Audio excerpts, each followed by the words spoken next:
തൃപ്പൂണിത്തുറയിൽ പോയിട്ടുള്ള ഒട്ടുമിക്ക ആളുകളുടെയും പരിചിതമായിട്ടുള്ള ഒരു സ്ഥലമായിരിക്കും നമ്പൂരിയുടെ കട. സംസ്കൃത കോളേജിന് തൊട്ട് മുൻപിലായിട്ടുള്ള ഈ ഒരു കടയില് മുന്തിരി ജ്യൂസും അതുപോലെ നല്ല ജ്യൂസി ആയിട്ടുള്ള ജിലേബിയും ഇനി ഒട്ടും മോശം വരാത്ത ചായയും ചെറുകടികളും ഒക്കെ എല്ലാവർക്കും പരിചിതമായിരിക്കും. കാരണം ഈ ഭാഗത്തിന് വേറെ കടകളൊന്നുമില്ല കേട്ടോ.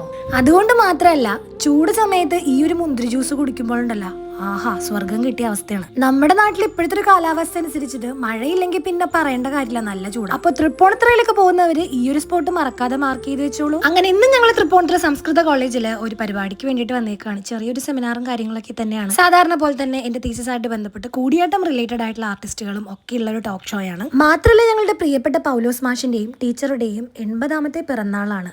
അതുകൊണ്ട് തന്നെ ഗുരുക്കന്മാർക്ക് വേണ്ടിയിട്ട് ശിഷ്യരെല്ലാവരും കൂടെ ചേർന്ന് ഒരു വർഷം നീണ്ടു നിൽക്കുന്ന ആഘോഷകരമായിട്ടുള്ള പിറന്നാൾ സമ്മാനമാണ് ഒരുക്കിയിരിക്കുന്നത്. അങ്ങനെ അതിനോടനുബന്ധിച്ചിട്ടുള്ള പരിപാടിയാണ് നടക്കുന്നത്. മാത്രമല്ല, എന്റെ തീസിസിന്റെ ഭാഗമായിട്ടുള്ള ശാകുന്തളം കൂടിയാട്ടമാണ് ഈ പറഞ്ഞേറിക്കൊണ്ടിരിക്കുന്നത്.